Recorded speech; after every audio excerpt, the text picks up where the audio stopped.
She nursed the wounded stranger back to health. Then she found his wanted poster, armed and extremely dangerous.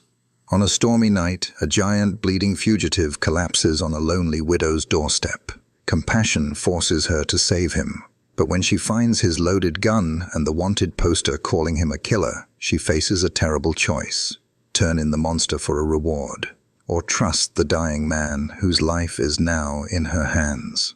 The wind was beginning to speak its winter language, a low moan through the Oregon pines that surrounded the cabin like silent sentinels. From her window, Eleanor Vance watched the sky bruise to a deep slate gray, the promise of the season's first heavy snow.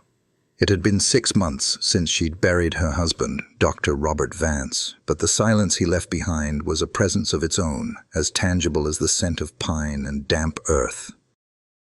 His medical books still lined the shelves, his instruments lay polished and still in their leather cases, and his heavy coat still hung by the door, a hollow shape waiting for a man who would never return. The cabin was her sanctuary and her prison, a fortress of memory on the lonely slope of the mountain. Every corner held an echo of him. She saw him by the hearth, reading by the firelight, his brow furrowed in concentration.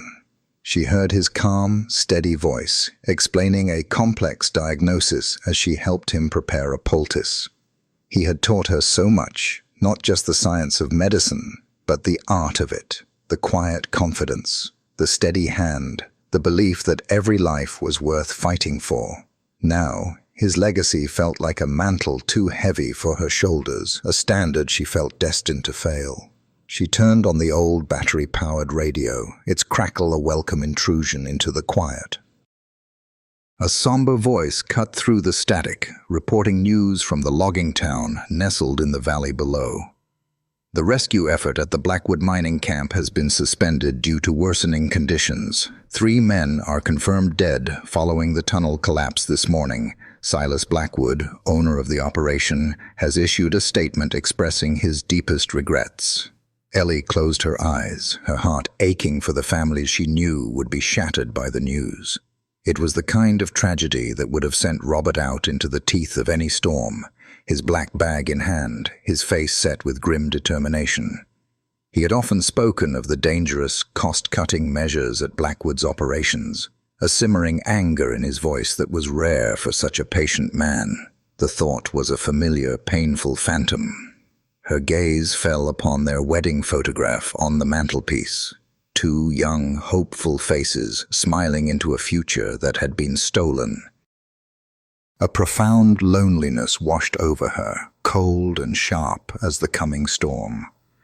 Could she truly honor his memory by simply existing here, a ghost in the house they had built together? The wind howled, rattling the windowpane, as if to answer her question with a fury that mirrored the turmoil in her own soul. She was alone, utterly and completely, with nothing but the echoes of a better life and a storm that was just beginning.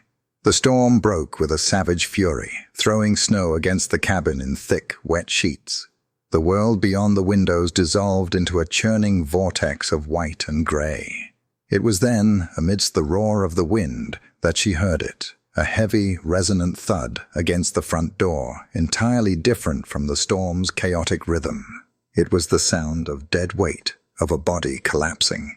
Fear, cold and immediate, shot through Ellie. She froze, listening, her ears straining against the gale. There was no second sound, no call for help, only the relentless shriek of the wind.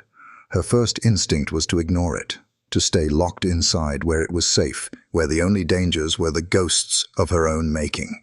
But Robert's voice echoed in her mind, a calm and steady creed he had lived by. You don't turn your back. Not ever. Taking a deep breath, she moved to the corner and retrieved the Winchester her husband had kept loaded above the fireplace.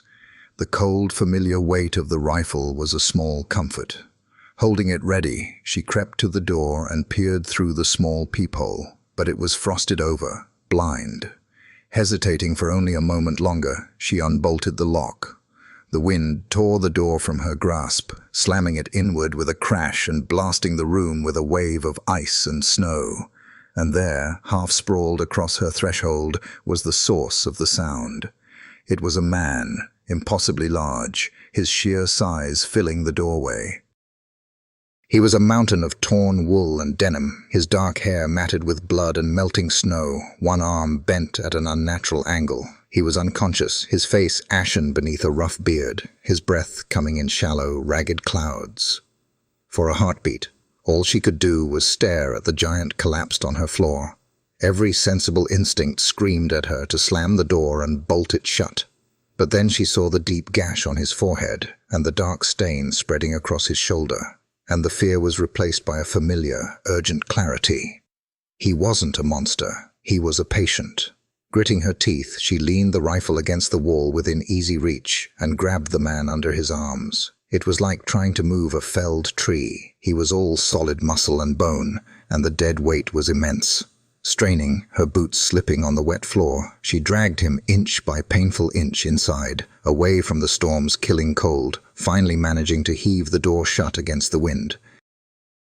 He was bleeding, and his skin was dangerously cold. She had to get his wet clothes off. Working with a practiced efficiency, she took her sharpest sewing scissors to his heavy, soaked coat. As she cut through the thick fabric, something heavy slipped from an inner pocket. It hit the wooden floorboards with a sharp, metallic clatter that echoed in the sudden quiet of the sealed cabin. Ellie froze, her scissors poised in midair.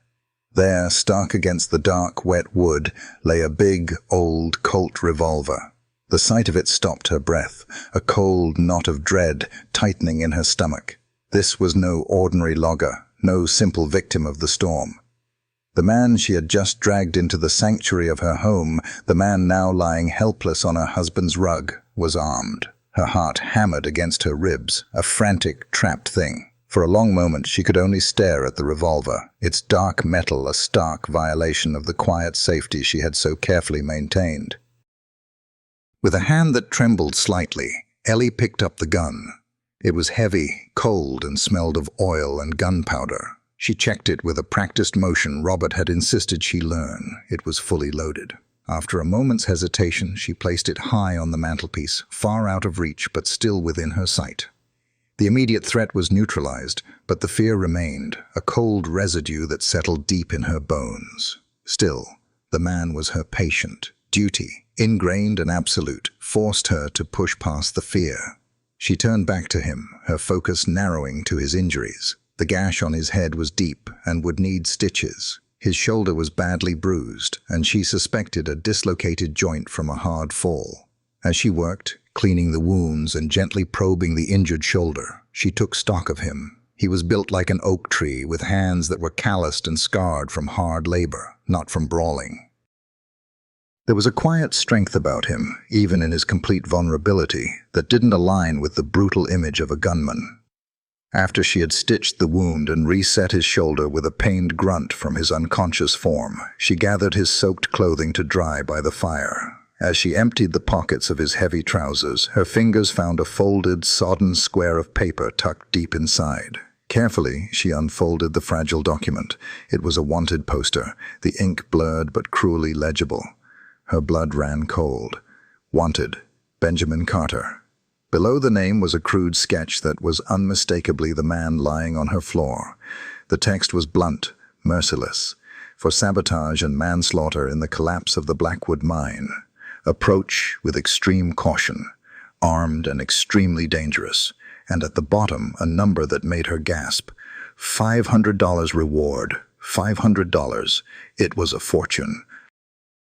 Enough money to hire help, to secure the cabin for the winter, to live without the constant, gnawing worry for a year or more. All she had to do was ride to town when the storm passed and tell the sheriff where to find the man who slept under her roof. It was the logical thing to do, the safe thing to do.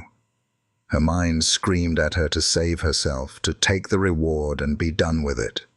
But her heart, a foolish, stubborn thing, hesitated. She looked from the vicious words on the poster to the man's face, now peaceful in exhausted sleep. He looked younger this way, the hard lines of pain smoothed away. She saw the exhaustion etched around his eyes, the subtle tremor of a healing body. Her gut, The same intuition Robert had always told her to trust above all else whispered that the poster was a lie. She was a doctor's wife, trained to see the man, not just the ailment. And looking at Ben Carter, she didn't see a monster. She saw a man who had been broken. Holding the poster in her trembling hand, she made a choice that defied all logic. She would wait. She would hear his story. He awoke slowly, the way a bear comes out of hibernation. A deep groan, a cautious testing of sore muscles. His eyes, a clear, startling blue in his battered face, blinked open and fixed on her. They held no malice, only a profound weariness and the guarded watchfulness of a hunted animal. He tried to sit up, hissing in pain as his injured shoulder protested. "Easy now," Ellie said, her voice calm and even. "You've been out for hours. You lost blood, and your shoulder was dislocated. I put it back, but it will be sore for a week." He scanned the small cabin, his gaze lingering on the rifle on the wall, then on the revolver on the mantelpiece, before finally settling back on her. "Where?" "My home," she answered simply. "You collapsed on my porch." She watched him for a long moment, then walked to the small table and picked up the damp wanted poster. She held it out for him to see. "The law says you're a man named Ben Carter. It says you're a killer." He stared at the paper, a muscle tightening in his jaw. The flicker of hope in his eyes died, replaced by a grim resignation. "That's what it says." "It also says you're worth $500, Ellie pressed, her eyes searching his. "That's a lot of money for a widow living alone. Tell me why I shouldn't ride to town the minute this storm clears." Ben held her gaze, and for the first time, she saw a fire ignite in the depths of his exhaustion. "Because it's a lie," he said, his voice a low rumble. "Every word of it. I was the foreman at that mine. I told Blackwood for weeks that the new tunnel was unstable, that he was cutting corners on the support beams to save a few dollars. I told him men would die." He paused, swallowing hard. "He didn't listen. The morning of the collapse, he ordered us into that tunnel. I refused. I told my crew to stand down until it was properly secured. Blackwood called me a coward and sent us home." His hands clenched into fists on the rough blanket. "I found out later his own men planted a faulty charge that night, a small one, meant to cause a minor rockfall he could blame on me, to get me fired for being insubordinate. But they miscalculated. The whole tunnel came down." He looked away, his eyes fixed on a past he couldn't escape. "Those men who died, they weren't just my crew. They were my friends. I was gamed, Mrs. Vance," she supplied softly. "My husband was Dr. Vance. Doc Vance's wife." A look of surprise and deep respect crossed his face. "Your husband was a good man. He knew what Blackwood was. He treated my men for free when Blackwood docked their pay for getting hurt." The pieces clicked into place for Ellie, Ben's story aligning perfectly with the righteous anger Robert had so often brought home with him. "Why run, Ben?" she asked, her voice softer now. "Why not stay and fight it?" "Fight who?" he shot back, the bitterness sharp in his tone. "Blackwood owns the sheriff. He owns the judge. There'd be no trial, just a quick rope. I ran because I'm the only one left who can prove what he did. And because he's threatening the families of the men who died, Mrs. Vance. He's paying them for their silence. I can't let him bury those men and the truth with them." Ellie stood there, the wanted poster feeling flimsy and false in her hand. She looked at this giant of a man, brought low by a grief and an injustice so profound it was etched into every line on his face. He wasn't a killer. He was a protector whose fierce loyalty had cost him everything. Without another word, she walked to the hearth, crumpled the poster into a ball and tossed it into the flames. It curled, blackened, and vanished into ash. 2 days passed in a quiet truce with the world. The storm had blown itself out, leaving the mountains draped in a blanket of pristine, silent snow. Inside the cabin, a fragile peace took hold. Ben was healing, his immense strength slowly returning. He spoke little, but his eyes followed Ellie with a quiet, profound gratitude. For the first time in months, the cabin didn't feel empty, but they both knew it was a borrowed peace, a calm in the eye of a hurricane. The proof came on the third morning with the sharp, rhythmic crunch of a horse's hooves in the snow. "Someone's coming," Ben said, his voice a low growl. He was already moving, ignoring the protest of his shoulder. Panic flared in Ellie's chest, hot and sharp, but she forced it down. "The root cellar," she said, her voice a tense whisper. "Under the pantry floor. It's the only place." It was a frantic, clumsy effort. He was too big, the trapdoor too heavy. They managed to get him down into the cramped, dark space just as a sharp knock echoed from the front door. Ellie smoothed her apron, took a steadying breath, and replaced the floorboards, her hands shaking as she slid a crate of preserves over the faint seams. She opened the door to find Sheriff Brody standing on her porch, a thin smile on his lips that didn't touch his cold, calculating eyes. He was a man who carried his authority like a weapon. "Mrs. Vance," he said, tipping his hat. "Just checking on the folks up here after the storm, making sure you're all right, all alone." "I'm fine, Sheriff. Thank you for your concern," Ellie replied, keeping her body framed in the doorway, blocking his view.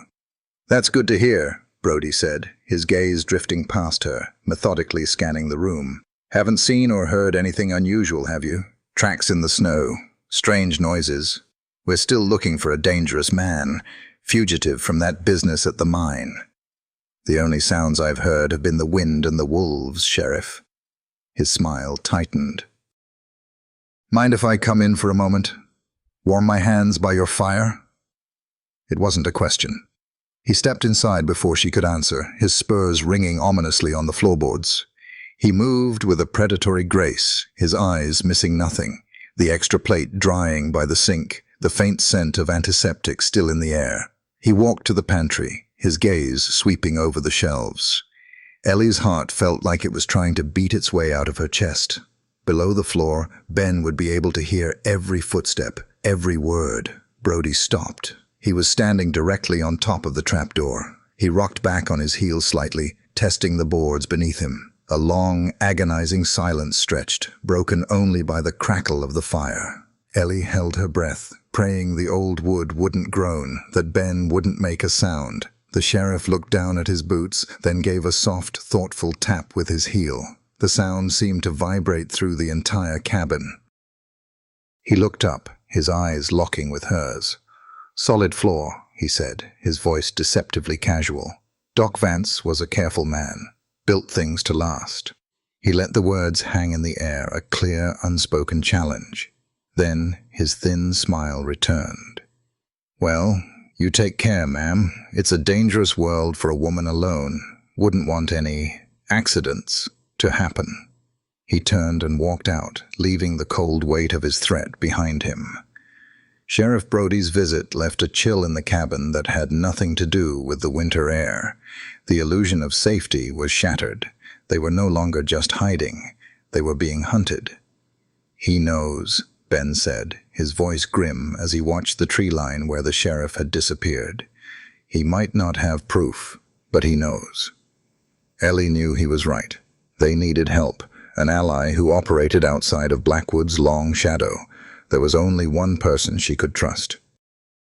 Leaving Ben concealed in the cabin with the Winchester and a stern warning to stay hidden, she saddled her horse and rode north, deeper into the unforgiving woods. Samuel Clearwater lived in a small, neat cabin tucked into a valley that didn't appear on any map. He was a man of the earth, his face a road map of seasons spent in the wilderness, but his eyes were as sharp and clear as the mountain stream that ran past his home. He had been Robert's closest friend, a brother forged in shared respect and long hours tracking game through the forest. He greeted Ellie with a sad, knowing smile, ushering her into the warmth of a home that smelled of cedar smoke and drying herbs. She told him everything. She spoke of the man in her cabin, the wanted poster, and the sheriff's veiled threats. Samuel listened without interruption, his weathered face unreadable as he packed tobacco into an old pipe. When she finished, he lit the pipe, the small flame illuminating his grim expression. Blackwood, he said, the name like a curse on his tongue. He is a rot that has seeped into the soil of this valley. What the fugitive told you is the truth. I knew some of the men who died. Good men, and Ben Carter. His name is an honest one.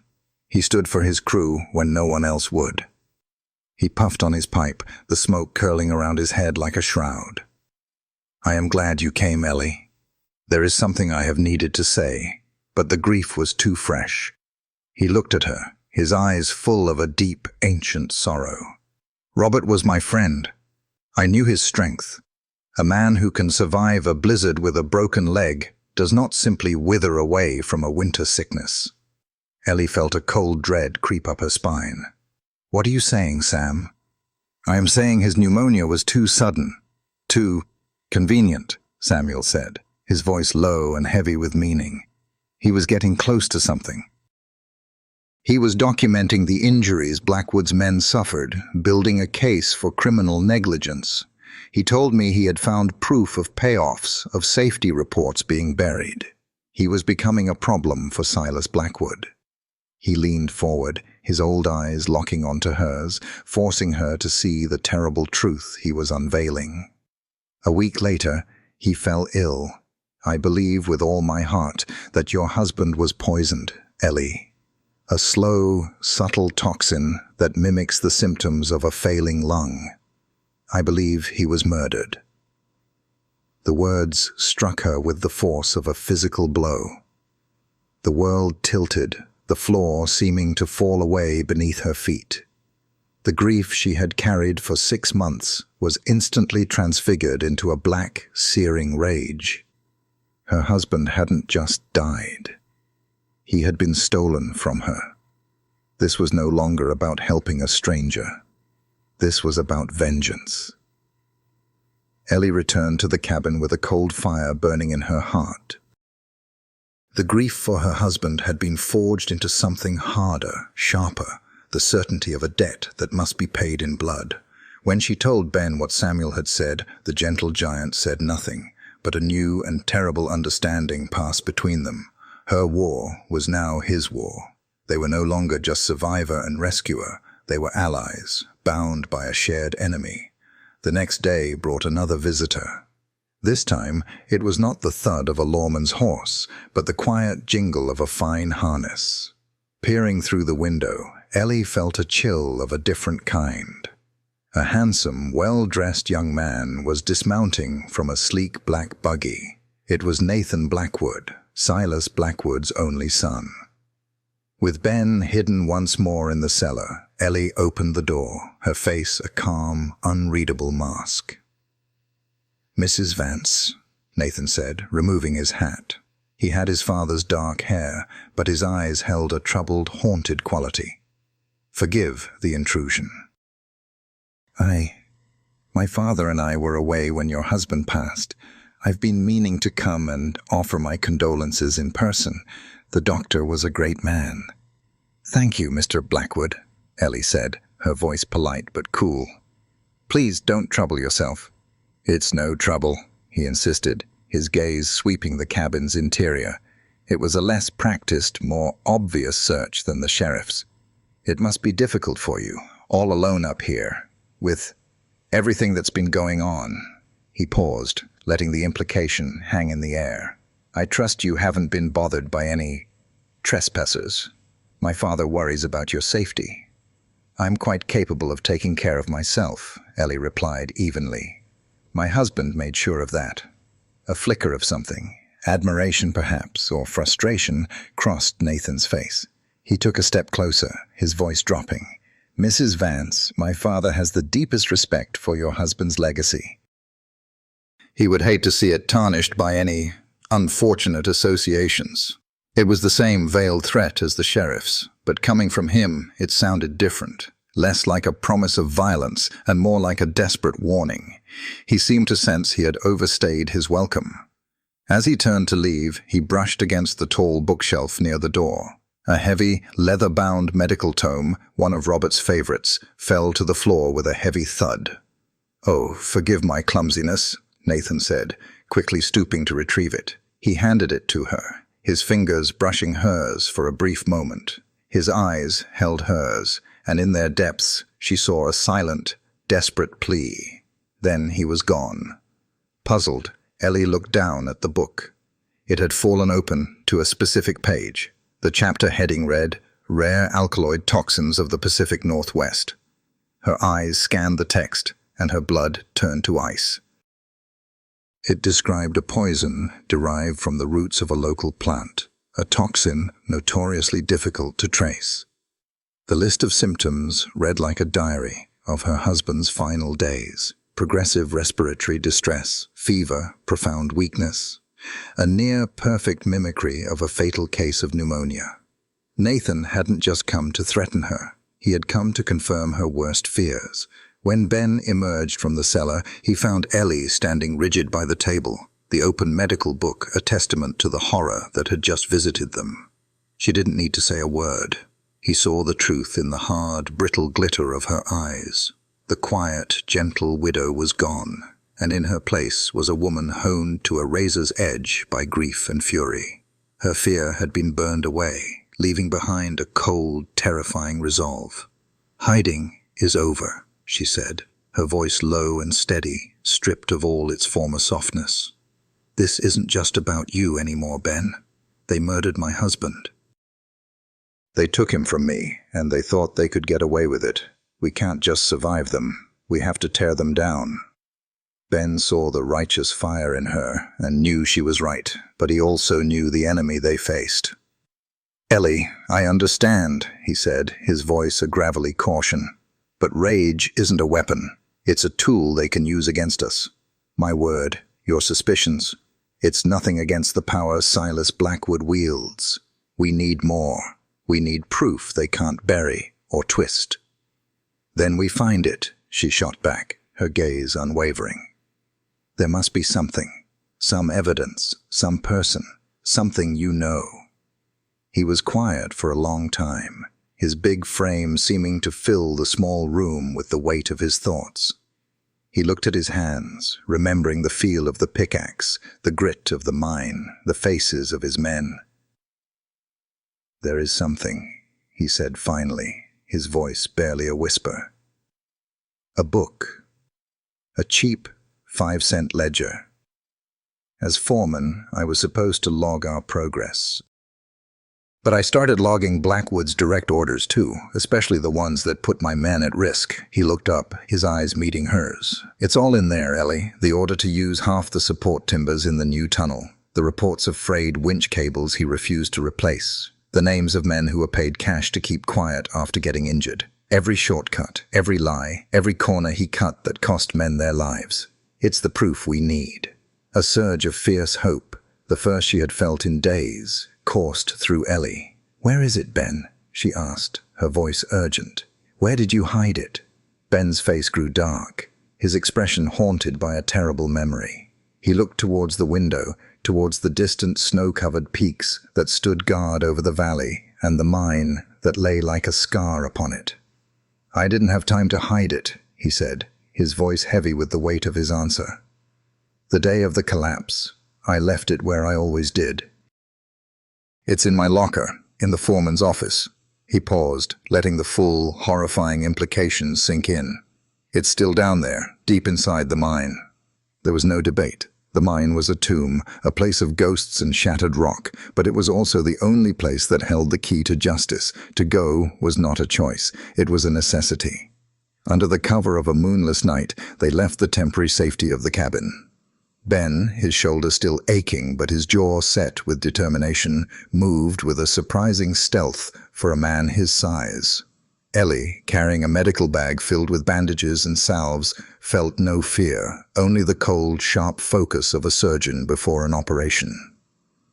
They met Samuel Clearwater in a silent grove of ancient firs, the old hunter melting out of the shadows like a wisp of smoke. He carried a long rifle and a bag of his own, and his presence was a quiet reassurance. Samuel led them away from the known paths, onto game trails that were little more than faint impressions in the snow. He moved with an economy of motion that belied his age, his eyes constantly scanning, reading the subtle language of the forest. They traveled in silence, communicating with hand signals, the crunch of their boots on the snow the only sound in the vast, oppressive quiet of the mountains. The air grew colder as they climbed, the trees thinning to reveal the stark, skeletal entrance of the abandoned mine carved into the mountainside, a dark maw against the snow. It looked like a wound that had never healed. They were less than a mile from their destination when Samuel suddenly stopped, holding up a hand. He stood motionless for a long moment, his head cocked, sniffing the air like a wolf. He then knelt, pointing to a spot just off the trail. To Ellie, it looked like nothing, just a patch of disturbed pine needles, but Samuel saw more. With the tip of his hunting knife, he carefully brushed the needles aside, revealing a thin, nearly invisible tripwire connected to a heavy, deadfall log, crudely but lethally rigged. "A poacher's trap," Ben whispered, his voice tight with anger. Samuel shook his head, his eyes grim. "No poacher," he said softly. "Wrong bait. Wrong trail. This was set for men." A cold dread settled over them. They advanced with extreme caution now, Samuel taking the lead, his eyes scanning every shadow, every branch. He found 2 more traps, each one more cleverly concealed than the last.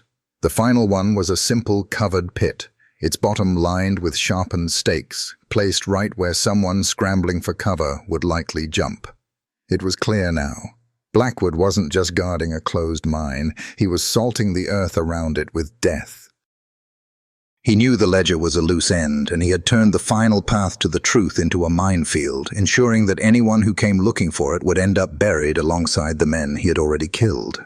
The mine was no longer just an objective. It was the centerpiece of a trap. The entrance to the mine was a gaping wound in the mountainside, exhaling a breath of cold, dead air that smelled of damp rock and decay. For Ben, it was the entrance to his own personal hell. He hesitated for a moment, the memory of the roar, the screams, the darkness, threatening to overwhelm him. Ellie placed a hand on his arm, her touch a small anchor in his swirling trauma. "Together," she said, her voice firm. He nodded, and together the 3 of them stepped out of the world of the living and into the tomb.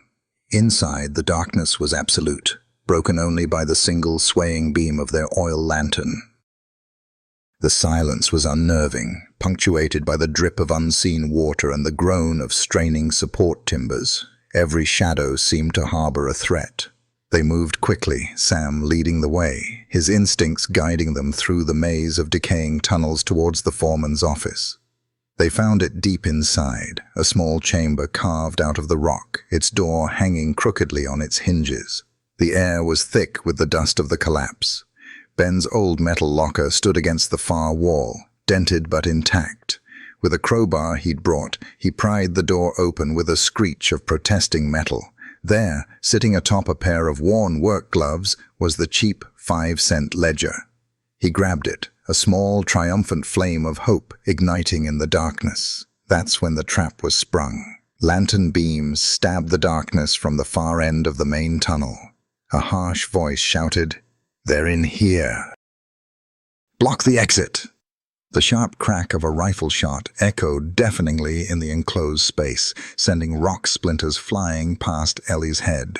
They had been seen. Blackwood's men had been waiting. "Run!" Sam yelled, shoving them back the way they came. What followed was a frantic, stumbling flight through the suffocating darkness. The beams of their pursuers' lanterns danced behind them, casting monstrous, elongated shadows on the tunnel walls. Bullets whined past them, thudding into the rotting timbers. The entire mine seemed to groan under the assault, dust and pebbles raining down from the ceiling. They reached a fork in the tunnels, their pursuers closing in, their shouts echoing closer and closer. They were trapped. In that desperate moment, Sam made his choice. He shoved the ledger into Ellie's hands and pushed her and Ben down a narrow, intersecting shaft. "Go! This way leads to an old air vent," he commanded. Before they could argue, he turned back, pulling a small, tightly wrapped bundle of dynamite from his satchel. It was a move of pure, calculated sacrifice. He looked at Ellie, his weathered face illuminated by the flickering lantern, and for a moment he wasn't looking at her, but through her, at the memory of his friend. "He left this world in your care, Ellie," he said, his voice impossibly calm amidst the chaos. "Go now. Let Robert rest in peace." He lit the fuse, the hiss cutting through the air. He didn't throw it at their pursuers, but at a groaning, fractured support beam above them. The explosion was a deafening final roar. The tunnel behind them imploded in a thundering cascade of rock and earth, the light from the other side extinguished forever. The pursuit was silenced, but Sam was gone.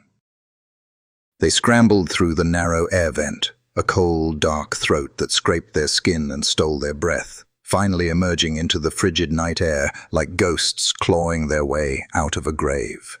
The journey back to the cabin was a blur of staggering exhaustion and shared, silent grief. They didn't bother with stealth. They simply moved, two wounded animals leaning on each other for support, leaving a ragged trail through the snow. The ledger, tucked safely inside Ellie's coat, felt both as heavy as a tombstone and as light as a prayer. Back inside the cabin, the warmth of the fire seemed a world away from the cold darkness they had just escaped. They were both cut, bruised, and covered in a thick layer of grime and rock dust. Without speaking, Ellie went into what she called her doctor mode, laying out bandages, antiseptic, and a needle and thread. She began cleaning a deep cut on Ben's arm, her hands steady despite the tremor she felt deep inside. He sat passive under her care, his big frame slumped, his eyes staring into a distance only he could see. He was the one who noticed the gash on her own arm, a long, ugly tear she hadn't even registered in the chaos. "Ellie," he said, his voice rough. "You're hurt." He gently took the cloth from her and began to clean her wound with a surprising tenderness, his large, calloused hands incredibly careful. As he worked, she saw his shoulders begin to shake. A single tear tracked a clean path through the grime on his cheek. Then another. The dam of his immense strength finally broke. He didn't make a sound, but his whole body was racked with silent, heartbreaking sobs. He wept for the men he'd lost in the mine, for the good and brave friend who had just sacrificed himself in the dark, for the crushing weight of a world that had taken everything from him. Ellie's own tears began to fall, for Sam, for Robert, for this broken giant in front of her. She didn't offer empty words of comfort. She simply reached out and placed her hand on his heaving shoulder, a small, steady point of contact in a world that had come undone. He finally looked up, his blue eyes raw and stripped of all defenses. In that moment, she saw the true measure of the man. His strength wasn't in his size or his ability to endure hardship. It was in the profound depth of his heart, in his capacity to feel such a devastating loss for the people he cared for. He slowly reached out and covered her hand with his grip gentle but firm. All the pain, all the fear, and all the loss that had defined their lives for so long melted away in that single, silent touch, leaving something new in its place. It was something fragile, yet unbreakable, a bond forged not in romance, but in the shared fire of trauma and survival. They were no longer a widow and a fugitive. They were the only two people in the world who understood the price of the ledger that lay on the table between them. While a somber quiet settled in the mountain cabin, a cold and vicious rage echoed through the Blackwood mansion in the valley below. Nathan confronted his father in the cavernous study, a room filled with hunting trophies and expensive books that had never been read. News of the mine collapse and the disappearance of Samuel Clearwater had reached town, and Nathan's soul could no longer bear the weight of his father's sins. "An old man is dead, Father," Nathan said, his voice trembling with a mixture of fear and defiance. "Your men were up there. What happened?" Silas Blackwood didn't even look up from the papers on his mahogany desk. He swirled the amber liquid in his glass, a predator contemplating a successful hunt. "A trespasser met with an accident. The situation has been handled. It is no concern of yours. He was Dr. Vance's friend." "An unarmed man," Nathan's voice rose. "How can you be so callous? Is there any line you won't cross?" That finally earned him his father's full, chilling attention. Silas rose slowly, his eyes like chips of obsidian. "Lines are for lesser men, Nathan. They are for the sheep who work in my mines and die in my forests. They are not for the wolves who own them." He stepped close to his son, his voice a venomous whisper. "You are weak. You have your mother's sentimental heart, a flaw I thought I could beat out of you. You grieve for the sheep. That is why you will never be fit to lead." Silas struck him then, a single brutal backhand that sent Nathan stumbling. "Now get out of my sight. Your weakness offends me." In that moment of stinging pain and humiliation, Nathan's last thread of loyalty to his father snapped. He looked at the man he had feared and revered his entire life and saw nothing but a hollow, pathetic tyrant. He left the study without another word, but the look in his eyes was no longer one of a troubled son. It was the cold, hard glint of an executioner. The war for his own soul was over, and he had chosen a side. That night, while the mansion slept, Nathan slipped back into his father's study. He knew the combination to the safe, hidden behind a painting of a wolf standing over a slain deer. His hands were steady as he turned the dial. He wasn't stealing money, he was seeking justice. He ignored the cash and the deeds, retrieving a small leather-bound folder from the very back. He knew it held his father's most private correspondence. He rode hard through the cold night, not stopping until he reached the edge of the clearing that held Ellie's cabin. He didn't dare approach the door. He was a Blackwood. He would never be welcome. Instead, he tied the folder to a heavy stone, attached a note, and left it on the porch rail where she would be sure to find it. His act of betrayal, his only path to redemption, was complete. He turned and vanished back into the darkness, a ghost leaving a final, damning piece of evidence in his wake. Silas Blackwood stood on a newly built platform in the center of town, the very picture of civic benevolence. He was dedicating a new clinic, a grand gesture of his generosity. The sign above the door, draped in a velvet cloth, was waiting to be unveiled. The Dr. Robert Vance Memorial Clinic. The irony was a vile, bitter taste in Ellie's mouth. The whole town had been assembled, a captive audience for the tyrant's performance. Sheriff Brody and his deputies stood at the edges, a thin line of authority to maintain the charade of order. Blackwood was in the middle of a flowery speech about community and progress when Ellie's voice, clear and cold as a riverstone, cut through the air. "You have no right to speak his name." A shocked silence fell over the crowd. Every head turned to see her walking steadily toward the platform. She was not the timid, grieving widow they knew. She was an avenging angel, her face pale but her eyes burning with a righteous fire. Ben Carter, moving quietly, had positioned himself in the crowd of loggers, his presence a silent promise of the storm to come. "Mrs. Vance," Blackwood said, his voice a tight coil of fury barely disguised as paternal concern. "You are overwrought with grief." "My grief has made me see the truth," Ellie retorted, stepping onto the platform to face him. "You want to honor my husband's legacy?" His legacy was truth. It was compassion. It was standing up for the men you see as nothing more than tools to be used and discarded. She held up the foreman's ledger.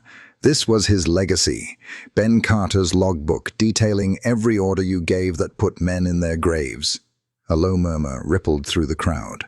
Blackwood's face went white with rage. "This is slander." "Sheriff, remove this hysterical woman." "And was this slander?"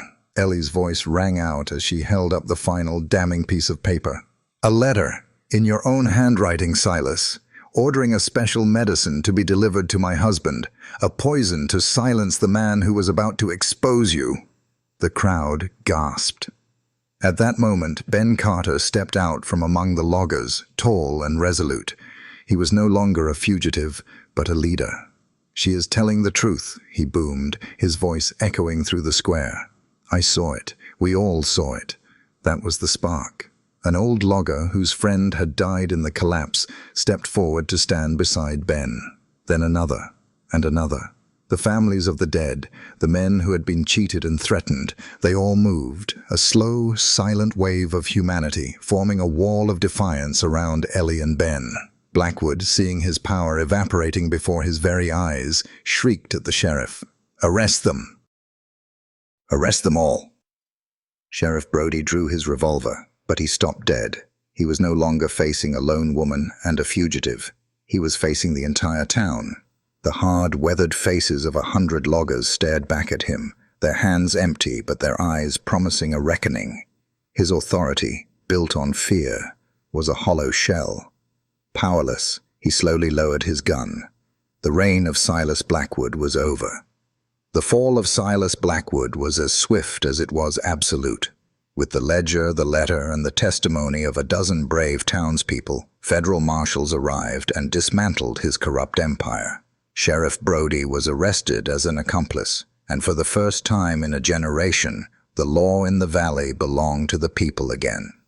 Ben Carter's name was officially cleared, the bounty on his head replaced by the respect and admiration of the community he had fought for. After testifying against his father, Nathan Blackwood quietly left town, seeking a future free from the shadow of his family name. Autumn gave way to the deep snows of winter, and when the spring thaw came, it was to a different valley. The fear that had long been a poison in the air had vanished, replaced by a sense of hard-won hope. The Blackwood timber sign was torn down, and in its place rose the Ridgeline Timber Cooperative, a company owned and run by the loggers themselves, with Ben Carter elected as their new leader. Ellie, too, had reclaimed a legacy. She officially reopened the clinic in town, keeping her husband's name above the door. But now it was a place of true healing, a sanctuary for the workers and their families, funded by the co-op and her own tireless work. It was the dream Robert had always had, a dream she was now strong enough to fulfill. One evening, as the last of the spring sun painted the mountain peaks in hues of gold and rose, Ellie stood on the porch of her cabin. The silence that surrounded her was no longer the heavy, echoing loneliness of grief. It was a peaceful quiet, filled with the gentle hum of a world reborn. Ben came to stand beside her, his presence a warm, solid comfort. He had been helping her repair the roof, and the faint smell of fresh-cut cedar clung to him. He followed her gaze down to the twinkling lights of the town in the valley below. "You can hear them from here sometimes," he said, his voice a low, gentle rumble. "Laughing, the children playing, it's a good sound." "Robert would have loved to hear it," Ellie said softly, a statement of fact, not of sadness. Ben reached out and took her hand, his large, scarred hand enveloping hers. He didn't offer words of comfort for a past she had made peace with. Instead, he spoke of the future. "We did right by them, Ellie," he said. "By Sam, by your husband, by all of them." She leaned her head against his strong shoulder, feeling the steady beat of his heart. The cabin was no longer a prison of memory. It was a home. The man beside her was not a painful reminder of what she had lost, but a testament to what she had found. They had been forged in the fire of shared loss and a desperate fight for justice, and they had emerged not broken, but stronger, together. The sun dipped below the horizon, and in the twilight they stood in comfortable silence, two survivors watching over a valley they had saved, their future stretching before them as bright and promising as the coming dawn. Their incredible journey has come to an end, a testament to courage in the face of impossible odds. We have to ask you, what would you have done in Ellie's shoes? Comment with a 1 below if you believe she made the right choice to save him, or a 0 if you think the risk was too great. If stories like this move you, tales of justice, survival, and the enduring strength of the human heart, make sure you subscribe and ring the bell. There's another trail ahead and another story waiting just over the rise. We'll see you there.